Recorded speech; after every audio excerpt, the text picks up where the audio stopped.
Students, in the previous video, I explained about the self-pollination and cross-pollination. Now, pollination is an event in which the pollen grain is transferred to the stigma. It may be a same flower or different flower or a different flower from a different plant. So, beta, ਜਦੋਂ pollination ਹੁੰਦੀ ਹੈ, it does not guarantee the transfer of a right type of a pollen. ਠੀਕ ਹੈ, ਇਹ ਤਾਂ ਕੋਈ guarantee ਨਹੀਂ ਕਿ ਜਿਹੜਾ ਇਨਸੈਕਟ ਹੈ ਉਹ ਸੇਮ ਸਪੀਸ਼ੀ ਦਾ ਜਿਹੜਾ ਹੈਗਾ ਪੋਲਨ ਗ੍ਰੇਨ ਹੈ ਉਹਨੂੰ ਰਾਈਟ ਸਟਿਗਮਾ ਦੇ ਉੱਤੇ ਲੈਂਡ ਕਰੂਗਾ। ਨੋ ਰਾਈਟ। ਸੋ ਇਹ ਜਿਹੜਾ ਬੇਟੇ ਆਪਾਂ ਅੱਗੇ ਡਿਸਕਸ ਕਰਨਾ topic that is all about this, that is the pollen pistol interaction. How the pistil interact when the pollen lands on it। फिर पिस्टल डिसाइड करती है कि पोलन ग्रेन जर्मीनेट करूगा या नहीं। अगर सही टाइप का होगा तो करूगा, अदरवाइज नहीं करूगा। सो how we will define pollen pistil interaction? The events that occur from pollen germination until its entry into the embryo sac। मतलब जो भी इवेंट्स होंगे हैं जो पोलन ग्रेन लैंड कर जाता है उस तो बाद जर्मीनेट करता है तो एंब्रीओ सैक के अंदर तक एंटर नहीं करता, वो सारे इवेंट्स नूं कहने आपां पोलन पिस्टल इंटरैक्शन। तो बेटे जी पोलन पिस्टल इंटरैक्शन होंदी है, it plays an very important role in the pollen selection. किस तरह का जोड़ा पोलन है वो सिलैक्ट करना है, that is decided by the pistol. Now often the pollens of the wrong type, either from the other species or from the same plant पर incompatible ਹੋਵੇ ਉਹ ਵੀ ਲੈਂਡ ਕਰ ਸਕਦਾ ਹੈ। ਠੀਕ ਹੈ, ਜਿਵੇਂ ਫਲਾਰ ਕਿਸੇ ਹੋਰ ਪਲਾਂਟ ਦਾ ਹੈ, ਪੋਲਨ ਗ੍ਰੇਨ ਕਿਸੇ ਹੋਰ ਪਲਾਂਟ ਦਾ ਆ ਗਿਆ ਤਾਂ ਕੰਪੈਟੀਬਲ ਨਹੀਂ ਹੋਊਗਾ, ਤਾਂ ਇਹ ਵੀ ਹੋ ਜਾਂਦਾ ਹੈ। The pistil, but it has the ability to recognize the pollen, whether it is of right type or wrong type। Right type ਜਿਹੜਾ ਸਹੀ ਤਰ੍ਹਾਂ ਦਾ ਪੋਲਨ ਗ੍ਰੇਨ ਹੁੰਦਾ ਹੈ ਉਹਨੂੰ ਆਪਾਂ ਕਹਿੰਦੇ ਆ ਕੰਪੈਟੀਬਲ, ਤੇ ਜਿਹੜਾ ਰੋਂਗ ਟਾਈਪ ਦਾ ਹੁੰਦਾ ਹੈ ਉਹਨੂੰ ਆਪਾਂ ਕਹਿੰਦੇ ਆ ਇਨਕੰਪੈਟੀਬਲ। ਬੇਟਾ if the pollen is of right type, the pistil accepts it and pollen the germination ਹੋ ਜੂਗੀ, pollen tube arise ਹੋ ਜੂਗੀ and it will lead to the fertilization। अगर पोलन रॉन्ग टाइप का आ गया तो पिस्टल रिजेक्ट्स इट, फिर वो जर्मीनेशन नहीं होगी, कोई पोलन ट्यूब नहीं आऊगी, वो हौली हौली बस अपने आप ऊपर स्टिग्मा के उपर डीजनरेट हो जाता है। और बेटे जोड़े प्लांट्स है वो भी बहुत समझदार है, they have evolved an effective communication system. हुण आपां तां बोल के एक दूजे नाल कम्यूनीकेट कर लैंदे आ, पर प्लांट्स ने बेटे जिहड़ा कम्यूनीकेशन है ये सिस्टम बनाया थ्रू कैमीकल्स। पोलन ग्रेन्स भी जिहड़ा हैगा ते जिहड़ी पोलन ट्यूब निकलदी है ते जिहड़े पिस्टल दे अंदर टिशूज पए है उन्हां दे विच बेटे कैमीकल्स सक्रीट हुंदे है ते उन्हां नाल जिहड़ा हैगा पता चलदा है कि जिहड़ा पोलन ग्रेन है वो कंपैटिबल है या नहीं। These chemicals are present on the pollen grain walls and the surface of the stigma। pollen grain the wall ਤੇ chemicals ਹੁੰਦੇ ਆ ਤੇ stigma ਦੇ surface ਤੇ ਜਦੋਂ ਦੋਨਾਂ ਦਾ ਜਿਹੜਾ ਹੈਗਾ ਰਿਲੀਜ਼ ਹੁੰਦੇ ਆ chemicals, ਫਿਰ ਪਤਾ ਲੱਗ ਜਾਂਦਾ ਹੈ whether it is compatible or incompatible। During the growth of the pollen tube, communication takes place between the chemicals released from the tips of the growing pollen tubes and the tissues of the style. तो बेटे ये नाल जिहड़ा हैगा जो compatible पॉलीनेशन हो जाती है द पोलन जर्मीनेट्स एंड अब फिर आप कंक्लूड कर सकते हैं all these events from pollen deposition on the stigma. भी जदों तो पोलन स्टिग्मा ते आके डिपॉजिट होया डिग्या until pollen tube enters the ovule. All together जिन्ने भी ये सारे इवेंट्स होए है we call them as pollen pistil interaction। फिर हुण बेटे चलो आप इत्थे तां देख लिया भी कि पोलन ट्यूब निकलूगी या नहीं निकलती। फिर उस तो बाद की हुंदा बेटे बहुत सारे जिहड़े हैगे है पोलन ग्रेन्स स्टिग्मा के उपर आके लैंड कर जाते हैं। ਸੇਮ ਸਪੀਸ਼ੀ ਦੇ ਵੀ ਹੋ ਸਕਦੇ ਆ, ਡਿਫਰੈਂਟ ਸਪੀਸ਼ੀ ਦੇ ਵੀ ਹੋ ਸਕਦੇ ਆ। ਡਿਫਰੈਂਟ ਸਪੀਸ਼ੀ ਵਾਲੇ ਤਾਂ ਇਨਕੰਪੈਟੀਬਲ ਸੀ, ਉਹ ਤਾਂ ਰਿਜੈਕਟ ਕਰਤੇ, ਉਹਨਾਂ ਦਾ ਤਾਂ ਪੋਲਨ ਟਿਊਬ ਨਿਕਲਣੀ ਨਹੀਂ। ਹੁਣ ਜਿਹੜੇ ਰਾਈਟ ਪੋਲਨ ਹੈ ਉਹਨਾਂ ਦੇ ਵਿੱਚੋਂ ਕਿਹਨਾਂ 'ਚ ਪੋਲਨ ਟਿਊਬ ਨਿਕਲੂਗੀ ਤੇ ਕਿਹੜੇ ਜਾ ਕੇ ਅੱਗੇ ਫਰਟੀਲਾਈਜ਼ ਕਰਨਗੇ, ਉਹ ਵੀ ਬੇਟੇ देयर इज अ कंपटीशन। ठीक है, even after selecting the right type of pollen the pistil select only the best to fertilize the ovules। ਜਿਹੜੇ pollen grains best ਹੁੰਦੇ ਆ, ਠੀਕ ਹੈ, ਉਹਨਾਂ ਨੂੰ ਹੀ ਪਿਸਟਲ ਸਿਲੈਕਟ ਕਰਦੀ ਹੈ, ਕਿਉਂਕਿ ਪੋਲਨ ਗ੍ਰੇਨਸ ਤਾਂ ਬਹੁਤ ਜ਼ਿਆਦਾ ਪਏ ਹੈ, ਠੀਕ ਹੈ, ਜਿਹੜੇ ਅੱਛੇ ਹੋਣਗੇ ਉਹਨਾਂ ਨੂੰ ਪਿਸਟਲ ਹੈ ਜਿਹੜੀ ਉਹ ਚੂਜ਼ ਕਰਦੀ ਹੈ। ਹੁਣ ਜੇ ਆਪਾਂ ਦੇਖੀਏ ਬੇਟੇ ਵੀ ਓਵਰੀ ਦੇ ਅੰਦਰ ਆਪਾਂ ਕਿਹਾ ਅਵਿਊਲਸ ਆਰ ਪ੍ਰੈਜ਼ੈਂਟ, ਅਵਿਊਲਸ ਓਵਰੀ ਦੇ ਨਾਲ ਲੱਗੇ ਆ ਥਰੂ ਪਲੇਸੈਂਟਾ। ਤਾਂ ਜਿਹੜੇ ਅਵਿਊਲ ਹੈ ਬੇਟੇ ਉਹ ਓਵਰੀ ਦੇ ਵਿੱਚ ਇੱਕ ਵੀ ਹੋ ਸਕਦਾ ਹੈ ਤੇ 100 ਵੀ ਹੋ ਸਕਦੇ ਹੈ। Number of ovules in the ovary may vary from 1 to 100। Like mango 'ਚ ਆਪਾਂ ਕਹਿ ਸਕਦੇ ਹਾਂ ਵੀ 1 ਹੈ, ਤੇ ਵਾਟਰਮੈਲਨ 'ਚ ਤੁਸੀਂ ਦੇਖੋ ਆਪਾਂ ਕਾਊਂਟ ਨਹੀਂ ਕਰ ਸਕਦੇ। ਸੋ ਦਾ ਨੰਬਰ ਆਫ ਅਵਿਊਲਸ ਦੇ ਮੇ ਵੇਰੀ। ਤਾਂ ਉਸੇ ਹਿਸਾਬ ਨਾਲ ਹੀ ਜਿਹੜੇ ਪੋਲਨ ਗ੍ਰੇਨਸ ਹੈ ਜਦੋਂ ਫਾਲ ਕਰ ਜਾਂਦੇ ਆ on the surface of the stigma.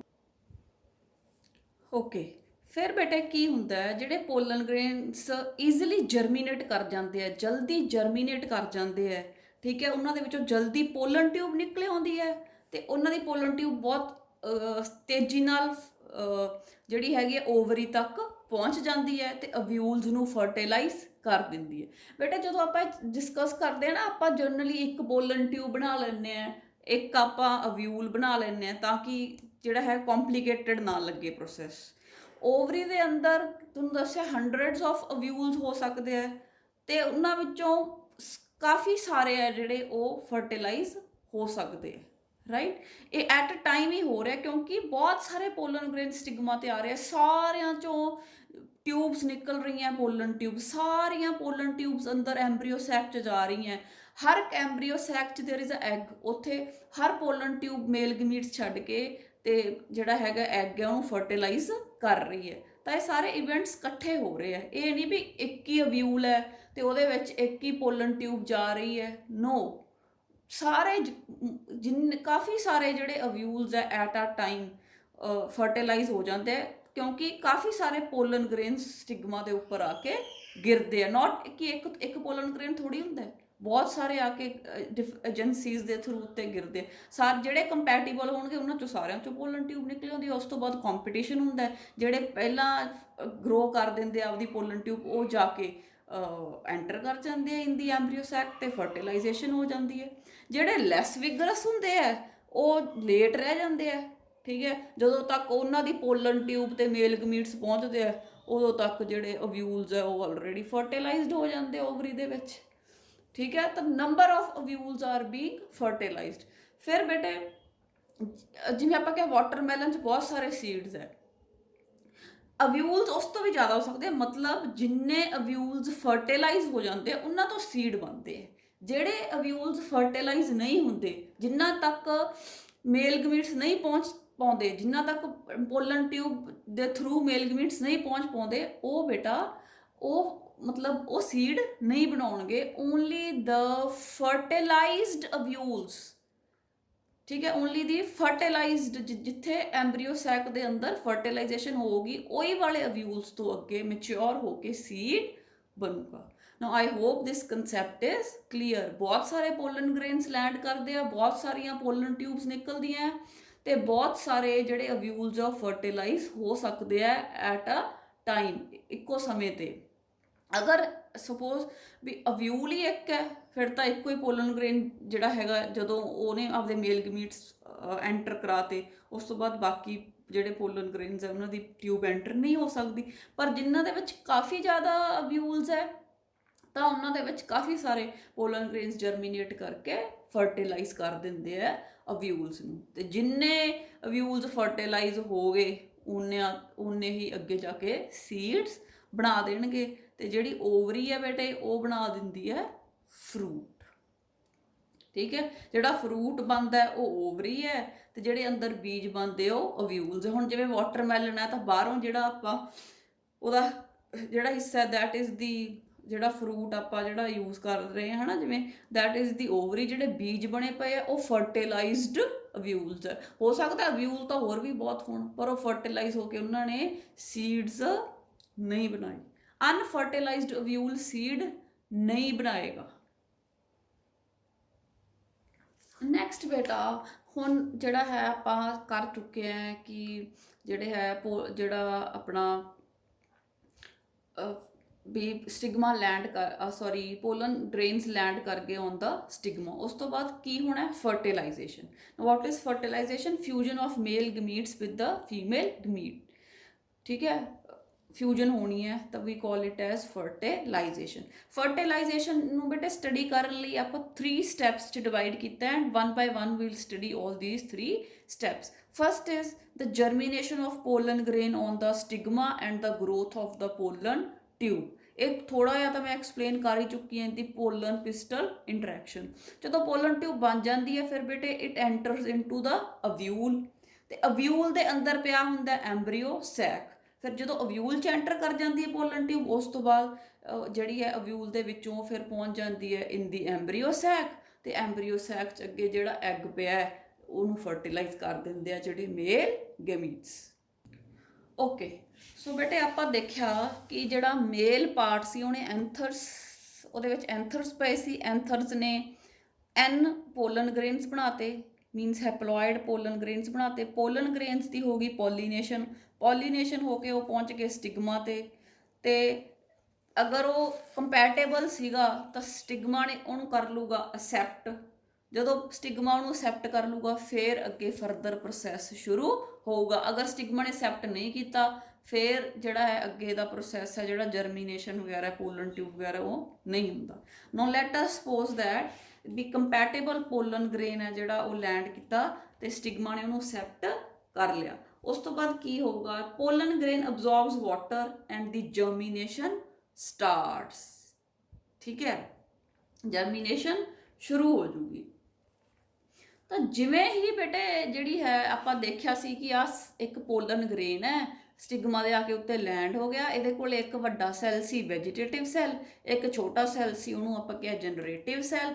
ਫਿਰ ਆਪਾਂ ਕਿਹਾ ਸੀ ਜਨਰੇਟਿਵ ਸੈੱਲ ਤੋਂ 2 ਮੇਲ ਗਮੀਟਸ ਬਣ ਜਾਂਦੇ ਆ। ਉਸ ਤੋਂ ਬਾਅਦ ਬੇਟੇ ਕੀ ਹੁੰਦਾ ਹੈ? ਜਰਮੀਨੇਸ਼ਨ ਜਿਵੇਂ ਸ਼ੁਰੂ ਹੋ ਜਾਂਦੀ ਹੈ ਤਾਂ ਜਿਹੜਾ ਵੈਜੀਟੇਟਿਵ ਸੈੱਲ ਹੁੰਦਾ ਹੈ ਇਹਦੇ ਚੋਂ ਬੇਟੇ ਨਿਕਲਣੀ ਸ਼ੁਰੂ ਹੋ ਜਾਂਦੀ ਹੈ ਪੋਲਨ ਟਿਊਬ। पोलन ट्यूब कित्थों निकलती है? From the germ pore. Germ pore दे विचों पोलन ट्यूब निकलनी शुरू हो जाती है। बनती कित्थों है? वैजीटेटिव सैल तो। पोलन ट्यूब है कि it is a single long cell, एक सैल है वो लंबा हो जाता है। ठीक है, लंबा किवें हुंदा है? इहदी साइटोप्लाज्म यूज़ करके वैजीटेटिव सैल दी, क्योंकि आपको पता है यदि साइटोप्लाज्म जी है न्यूट्रीटिव है, यदि साइटोप्लाज्म है it is rich in starch carbohydrates. तो एक सैल लंबा हो जाता है, जर्मपोर के थ्रू बाहर नूं आ जाता है क्योंकि उन्हें न्यूट्रीएंट्स ले ले from the cytoplasm of the vegetative cell. फिर उस तो बाद बेटे पोलन ट्यूब थोड़ी जी ग्रो करती है क्योंकि वैजीटेटिव सैल की साइटोप्लाज्म इन्नी ज़्यादा तो एनर्जी नहीं होंगी कि पूरी की पूरी पोलन ट्यूब ग्रो कर जे। तो थोड़ी जी पोलन ट्यूब ग्रो करने के साइटोप्लाज्म है जी हैल्प करती है। उस तो बाद बेटे आ डायग्राम च आप देख ही सकते हैं कि ये दिखाया होया कि जिहड़े जिहड़ी इंटाइन सी उहदे चों एक ट्यूब निकली वो वड्डी हो गई by using the cytoplasm of the vegetative cell. उस तो बाद जो आप गल करते हैं आह जोड़ा सीगा उपरला पार्ट स्टिगमा सी, this tube like structure is called the style. तो बेटे जोड़ा बाहरला this is the ovary, ovary दे अंदर बेटे पिया अव्यूल, ते अव्यूल दे अंदर पिया बेटे एंब्रीओ सैक, एंब्रीओ सैक दे अंदर पिया बेटे एक एग ते 2 सिनिर्जिड्स। तो जोड़ा आप हैगा बेटे माइक्रोपाइलर एंड, जोड़ा चलाजल एंड होंगे उधर आप भी एंटीपोडल्स 3 एंटीपोडल्स पे होंगे। ठीक है, तो सेंटर च आप कहने 2 पोलर न्यूक्लियाई आर प्रेजेंट। ठीक है, हुण तक दे इवेंट्स आई सपोज के तुहानूं समझ आ गए होंगे। ਉਸ ਤੋਂ ਬਾਅਦ ਬੇਟੇ ਕੀ ਹੁੰਦਾ, ਜਿਵੇਂ ਹੀ ਪੋਲਨ ਟਿਊਬ ਨਿਕਲਣੀ ਸ਼ੁਰੂ ਹੁੰਦੀ ਹੈ ਤਾਂ ਜਿਹੜਾ ਇੱਕ ਸਿਨਰਜਿਡ ਹੈ ਨਾ, ਇਹ ਡੀਜਨਰੇਟ ਹੋਣਾ ਸ਼ੁਰੂ ਹੋ ਜਾਂਦਾ ਹੈ। ਜਿਵੇਂ ਹੀ ਪੋਲਨ ਟਿਊਬ ਨਿਕਲੀ ਤੇ ਐਂਬਰੀਓ ਸੈਕ ਦੇ ਅੰਦਰ ਜਿਹੜਾ ਸਿਨਰਜਿਡ ਹੈ ਡੀਜਨਰੇਟ ਹੋਣਾ ਸ਼ੁਰੂ ਹੋ ਜਾਂਦਾ ਹੈ, ਤੇ ਡੀਜਨਰੇਟ ਇਹ ਹੋ ਕੇ ਬੇਟੇ ਕੈਮੀਕਲ ਸਕਰੀਟ ਕਰਦਾ ਹੈ, ਕੈਮੀਕਲ ਪੈਦਾ ਕਰਦਾ ਹੈ, ਤੇ ਉਹ ਕੈਮੀਕਲ ਹੈ ਜਿਹੜੇ ਉਹ ਪੋਲਨ ਟਿਊਬ ਨੂੰ ਰਸਤਾ ਦਿਖਾਉਂਦੇ ਹੈ। ਪੋਲਨ ਟਿਊਬ ਬੇਟੇ ਉਹ ਕੈਮੀਕਲਸ ਵੱਲ ਮੂਵ ਕਰਦੀ ਹੈ ਜਿਹੜੇ ਸਿਨਰਜਿਡਸ ਨੇ ਪੈਦਾ ਕੀਤੇ ਸੀ। ਪੋਲਨ ਟਿਊਬ ਨੂੰ ਹੁਣ ਪਤਾ ਚੱਲ ਜੂਗਾ ਕਿ ਐਗ ਜਿਹੜਾ ਹੈਗਾ ਉਹ ਕਿਹੜੀ ਸਾਈਡ ਤੇ ਪਿਆ। So the pollen tube move towards the chemicals and this is called as chemotrophic movement. When the pollen tube moves towards the chemicals secreted by the synergids, we call it as chemotrophic movement. After that ਬੇਟੇ ਹੁਣ ਨਾਲ ਕੀ ਹੋ ਰਿਹਾ ਹੈ, ਜਿਹੜਾ the pollen tube it is also secreting enzymes and hormones. ਹੁਣ ਆ ਜਿਹੜਾ ਸਟਾਈਲ ਸੀ ਇਹਦੇ ਵਿੱਚ ਵੀ ਬੇਟੇ ਸੈਲਸ ਪਏ ਹੈ, ਠੀਕ ਹੈ, ਸੈਲਸ ਸਾਰੇ ਸੈਲਸ ਪਏ ਹੈ, ਤੇ ਹੁਣ ਜਦੋਂ ਪੋਲਨ ਟਿਊਬ ਨੇ ਇਹ ਚੋਂ ਪਾਸ ਹੋਣਾ ਹੈ ਤਾਂ ਆਹ ਸੈਲਸ ਨੂੰ ਤੋੜਨਾ ਪਏਗਾ, ਫੇਰ ਹੀ ਰਸਤਾ ਬਣੂਗਾ ਪੋਲਨ ਟਿਊਬ ਲਈ। ਸੋ for this the pollen tube secretes enzymes and hormones. enzymes ਜਿਹੜੇ ਪੋਲਨ ਟਿਊਬ ਸਕਰੀਟ ਕਰਦੀ ਹੈ ਬੇਟੇ those are the pectinases and cellulases.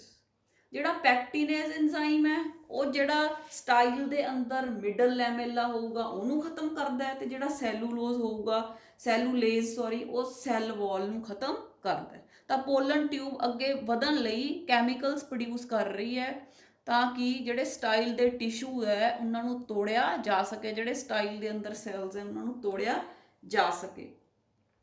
ਫਿਰ ਹੁਣ ਬੇਟੇ ਆਪਾਂ ਦੱਸਿਆ ਕਿ ਵੈਜੀਟੇਟਿਵ ਸੈੱਲ ਕੋਲੇ ਵੀ ਜ਼ਿਆਦਾ ਜਿਹੜੀ ਹੈਗੀ ਹੈ ਤਾਕਤ ਨਹੀਂ ਹੁੰਦੀ ਕਿ ਉਹ ਪੋਲਨ ਟਿਊਬ ਨੂੰ ਹੋਰ ਲੰਬਾ ਕਰ ਸਕੇ। ਇਸ ਤੋਂ ਬਾਅਦ ਬੇਟੇ ਪੋਲਨ ਟਿਊਬ ਹੈ ਜਿਹੜੀ ਉਹ ਨਰਿਸ਼ਮੈਂਟ ਲੈਣਾ ਸ਼ੁਰੂ ਕਰ ਦਿੰਦੀ ਹੈ, એનર્ਜੀ ਲੈਣਾ ਸ਼ੁਰੂ ਕਰ ਦਿੰਦੀ ਹੈ from the degenerated cells of the style. ਜਿਹੜੇ ਇਹਨੇ ਸੈਲਸ ਤੋੜੇ ਸੀ ਨਾ ਐਂਜ਼ਾਈਮਸ ਸਕਰੀਟ ਕਰਕੇ, ਉਹ ਸੈਲਸ ਤੋਂ એનર્ਜੀ ਲੈਣਾ ਸ਼ੁਰੂ ਕਰ ਦਿੰਦੀ ਹੈ ਪੋਲਨ ਟਿਊਬ, ਤੇ ਅੱਗੇ ਵੱਲ ਵਧਣਾ ਸ਼ੁਰੂ ਕਰ ਦਿੰਦੀ ਹੈ। After that, in the pollen tube beta a special type of plugs are formed. ਆਪਾਂ ਪਹਿਲਾਂ ਵੀ ਗੱਲ ਕੀਤੀ ਸੀ that those are the callous plugs. ਤਾਂ ਇਹ ਜਿਹੜੇ ਕੈਲੋਸ ਪਲੱਗਸ ਹੈ ਬੇਟੇ ਫਾਰਮਸ ਜਦੋਂ ਫਾਰਮ ਹੋ ਜਾਂਦੇ ਆ ਤਾਂ ਇਹ ਸਾਈਟੋਪਲਾਜ਼ਮ ਨੂੰ ਦੋ ਹਿੱਸਿਆਂ ਦੇ ਵਿੱਚ ਕਰ ਦਿੰਦੇ ਆ। ਜਿਹੜੀ ਉਤਲਾ ਪਾਸਾ ਸੀ ਬੇਟੇ, ਉੱਪਰਲਾ ਪਾਸਾ ਸੀ ਜਿੱਥੇ ਉਹਦੀ ਸਾਈਟੋਪਲਾਜ਼ਮ ਯੂਜ਼ ਹੋ ਗਈ, that is called the dead cytoplasm. ਤੇ ਜਿਹੜੀ ਪੋਲਨ ਟਿਊਬ ਦੀ ਟਿਪ ਤੇ ਵੈਜੀਟੇਟਿਵ ਨਿਊਕਲੀਅਸ ਪਿਆ ਹੈ, ਵੈਜੀਟੇਟਿਵ ਸੈੱਲ ਪਿਆ ਹੈ ਟਿਪ ਤੇ, it still has the active cytoplasm. So callose plugs ਹੈ ਜਿਹੜੇ ਦੇ ਆਰ ਫਾਰਮਡ, ਤੇ ਇਹ ਸਾਈਟੋਪਲਾਜ਼ਮ ਨੂੰ ਅਲੱਗ-ਅਲੱਗ ਕਰ ਦਿੰਦੇ ਆ, ਡੈਡ ਸਾਈਟੋਪਲਾਜ਼ਮ ਨੂੰ ਤੇ ਐਕਟਿਵ ਸਾਈਟੋਪਲਾਜ਼ਮ ਨੂੰ। And the tube keeps on moving. ਉਸ ਤੋਂ ਬਾਅਦ ਜਿਵੇਂ ਜਿਵੇਂ ਆਪਾਂ ਦੇਖ ਰਹੇ ਹਾਂ, ਆਪਾਂ ਇਫ ਯੂ ਰਿਮੈਂਬਰ ਆਪਾਂ ਕਿਹਾ ਸੀ ਵੀ ਸੈਂਟਰ ਦੇ ਵਿੱਚ 2 ਪੋਲਰ ਨਿਊਕਲੀਆਈ ਪਏ ਹੈ। ਜਿਵੇਂ ਜਿਵੇਂ ਬੇਟੇ ਪੋਲਨ ਟਿਊਬ ਅੰਦਰ ਵੱਲ ਵਧਣਾ ਸ਼ੁਰੂ ਹੁੰਦੀ ਹੈ, ਸਟਾਈਲ ਦੇ ਟਿਸ਼ੂਜ਼ ਨੂੰ ਡੀਜਨਰੇਟ ਕਰਨਾ ਸ਼ੁਰੂ ਹੁੰਦੀ ਹੈ, ਜਿਹੜੇ ਪੋਲਰ ਨਿਊਕਲੀਆਈ ਹੈ ਦੇ fuse to form a single cell ਜਿਹਨੂੰ ਆਪਾਂ ਕਿਹਾ ਸੀ ਵਿਚ ਇਜ਼ ਡਿਪਲੋਇਡ, ਐਂਡ ਆਪਾਂ ਉਹਨੂੰ ਕਹਿੰਦੇ ਆ secondary nucleus. So all these ਜਿਹੜੀਆਂ ਸਾਰੇ ਪ੍ਰੋਸੈਸਿਸ ਹੈ ਦੇ ਆਰ ਹੈਪਨਿੰਗ ਸਾਈਮਲਟੇਨੀਅਸਲੀ, ਠੀਕ ਹੈ, ਸਾਰੇ ਸੈਲਸ ਰੈਡੀ ਹੋ ਰਹੇ ਆ ਫॉर ਫਰਟੀਲਾਈਜੇਸ਼ਨ। ਸੋ ਜਿਵੇਂ ਹੀ ਜਿਹੜਾ ਹੈਗਾ ਪੋਲਨ ਟਿਊਬ ਜਰਮੀਨੇਟ ਹੋ ਕੇ ਅੱਗੇ ਵੱਧਦੀ ਹੈ ਤਾਂ polar nuclei fuse to form the secondary nucleus. Now, next, what? Now the question is how the pollen tube will enter into the ovule. Pollen tube ਲੰਬੀ ਹੋ ਰਹੀ ਹੈ ਤੇ ਹੁਣ ਦੇਖਣਾ ਆਪਾਂ ਕਿ ਇਹ ਜਿਹੜੀ ਜਿਹੜਾ ਆਪਣਾ ovule ਹੈ ਇਹਦੇ ਅੰਦਰ ਕਿਸ ਤਰ੍ਹਾਂ ਐਂਟਰ ਕਰਦੀ ਹੈ। ਸੋ ਇਹ ਡਿਫਰੈਂਟ ਰਸਤੇ ਅਪਣਾ ਸਕਦੀ ਹੈ to enter into the ovule. So let's talk about those pathways. Okay students, now let's talk about the roots of the pollen tube. ਹੁਣ ਜਿਹੜੀ pollen tube ਹੈ ਬੇਟੇ ਉਹ ਜਿਹੜਾ ਹੈਗਾ ਓਵਰੀ ਦੇ ਅੰਦਰ, ਓਵਿਊਲ ਦੇ ਅੰਦਰ ਮਾਈਕਰੋਪਾਈਲ ਐਂਡ ਤੋਂ ਵੀ ਜਾ ਸਕਦੀ ਹੈ। ਠੀਕ ਹੈ, ਆਪਾਂ ਕਿਹਾ ਇੱਕ ਆਪਣੇ ਕੋਲੇ ਮਾਈਕਰੋਪਾਈਲ ਐਂਡ ਹੁੰਦਾ ਹੈ, ਇੱਕ ਚਲਾਜ਼ਲ ਐਂਡ ਹੁੰਦਾ ਹੈ, ਤੇ ਪ੍ਰੋਟੈਕਟਿਵ ਕਵਰਿੰਗਸ ਹੁੰਦੀਆਂ ਓਵਿਊਲ ਦੀਆਂ, ਦੇ ਆਰ ਕਾਲਡ ਐਸ ਇੰਟੈਗੂਮੈਂਟਸ। ਠੀਕ ਹੈ, ਤਾਂ ਅਗਰ ਜਿਹੜਾ ਪੋਲਨ ਟਿਊਬ ਹੈ ਇਸ ਤਰ੍ਹਾਂ ਆਉਂਦੀ ਹੈ, ਇੱਥੋਂ ਆ ਪੋਲਨ ਗ੍ਰੇਨ ਸੀ, ਜਰਮੀਨੇਟ ਹੋ ਗਿਆ, ਇੱਥੇ ਪੋਲਨ ਟਿਊਬ ਇੱਥੋਂ ਤੱਕ ਆ ਗਈ, ਹੁਣ ਇਹਨੇ ਐਂਟਰ ਕਰਨਾ ਹੈ, ਤਾਂ ਇਹ ਆਹ ਵਾਲਾ ਰਸਤਾ ਇੱਥੋਂ ਦੀ ਆ ਕੇ and through the micropyle and it can enter the ovule, right. ਤਾਂ ਜਦੋਂ ਮਾਈਕਰੋਪਾਈਲ ਐਂਡ ਚੋਂ ਐਂਟਰ ਕਰਦੀ ਹੈ ਵੀ ਕਾਲ ਇਟ ਐਸ ਪੋਰੋਗੈਮੀ। ਜਾਂ ਪੋਲਨ ਟਿਊਬ ਕੀ ਕਰ ਸਕਦੀ ਹੈ, ਇੱਥੋਂ ਦੀ ਡਾਇਰੈਕਟ ਹੀ ਚਲਾਜ਼ਲ ਐਂਡ ਦੇ ਥਰੂ ਹੀ ਅੰਦਰ ਆ ਜੇ into the ovule, so we call it as chalazogamy. ਜਦੋਂ ਚਲਾਜ਼ਲ ਐਂਡ ਚੋਂ ਆਊਗੀ ਵੀ ਕਾਲ ਇਟ ਐਸ ਚਲਾਜ਼ੋਗੈਮੀ। ਤੇ sometimes it may enter through the integuments, integuments ਨੂੰ ਵੀ ਡੀਜਨਰੇਟ ਕਰ ਦਿੰਦੀ ਹੈ ਤੇ ਉਹਨਾਂ ਦੇ ਥਰੂ ਐਂਟਰ ਹੋ ਜਾਂਦੀ ਹੈ। ਇਹ ਕੰਮ ਕੀ ਹੈ, ਇਹਨੇ ਫਾਈਨਲੀ ਪਹੁੰਚਣਾ ਕਿੱਥੇ, ਟੂਵਰਡਸ ਦੀ ਐਗ। ਤਾਂ ਬੇਟੇ we call it as mesogamy when the pollen tube enters through the integuments, and the example is cucurbita, right। and porogamy ਬੇਟੇ ਲਿਲੀ 'ਚ ਹੁੰਦੀ ਹੈ, ਚਲਾਜ਼ੋਗੈਮੀ ਜਿਹੜੀ ਹੈ ਬਿਊਟੀਲਾ ਤੇ ਕੈਜ਼ੂਰੀਨਾ 'ਚ ਹੁੰਦੀ ਹੈ। ਠੀਕ ਹੈ, ਹੁਣ ਆਪਾਂ ਇੱਕ ਵਾਰੀ ਜਿਹੜਾ ਹੈ ਸਟਰਕਚਰ ਸਾਰਾ ਦੇਖ ਲੈਂਦੇ ਹਾਂ ਕਿ ਪੋਲਨ ਟਿਊਬ ਜਦੋਂ ਐਂਟਰ ਕਰ ਰਹੀ ਹੈ ਤਾਂ ਕੀ ਕੀ ਚੇਂਜਸ ਆ ਗਈਆਂ। ਹੁਣ ਸਾਰਿਆਂ ਨੂੰ ਇੰਨਾ ਤਾਂ ਯਾਦ ਹੋ ਗਿਆ ਕਿ ਜਿਹੜੇ ਜਿੱਥੇ ਇੰਟੈਗੂਮੈਂਟਸ ਮਿਸਿੰਗ ਹੈ ਉਸ ਏਰੀਏ ਨੂੰ ਕਹਿੰਦੇ ਆ ਮਾਈਕਰੋਪਾਈਲ ਐਂਡ। ਤੇ ਇਹ ਗੱਲ ਹਮੇਸ਼ਾ ਯਾਦ ਰੱਖਣੀ ਹੈ, ਜਿਹੜੇ ਸਿਨਰਜਿਡਸ ਤੇ ਐਗ ਹੈ ਉਹ ਹਮੇਸ਼ਾ ਮਾਈਕਰੋਪਾਈਲ ਐਂਡ ਵੱਲ ਪਏ ਹੁੰਦੇ ਆ, ਮਾਈਕਰੋਪਾਈਲ ਐਂਡ ਆਫ ਦ ਐਂਬਰੀਓ ਸੈਕ। ਤੇ ਜਿਹੜਾ ਉਦੋਂ ਉਲਟ ਪਾਸੇ ਐਂਡ ਹੁੰਦਾ that is called the ਚਲਾਜ਼ਲ and. ਠੀਕ ਹੈ, ਬਾਹਰ ਵਾਲੀ ਓਵਰੀ ਹੈ, ਉਸ ਤੋਂ ਅੰਦਰ ਅਵਿਊਲ ਹੈ ਤੇ ਉਸ ਤੋਂ ਅੰਦਰ ਐਂਬਰੀਓ ਸੈਕ। ਐਂਬਰੀਓ ਸੈਕ ਦੇ ਵਿੱਚ ਮੈਂ ਆਲਰੇਡੀ ਦੱਸਤਾ 2 ਸਿਨਰਜਿਡਸ ਹੁੰਦੇ ਆ ਤੇ ਇੱਕ ਐਗ ਹੁੰਦਾ towards the micropyle end. Synergids are always present towards the micropyle and.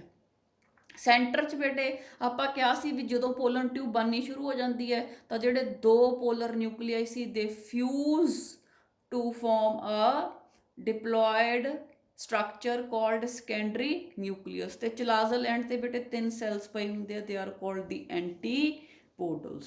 So these are present inside a embryo sac, 3 antipodes, 1 secondary nucleus, 1 egg।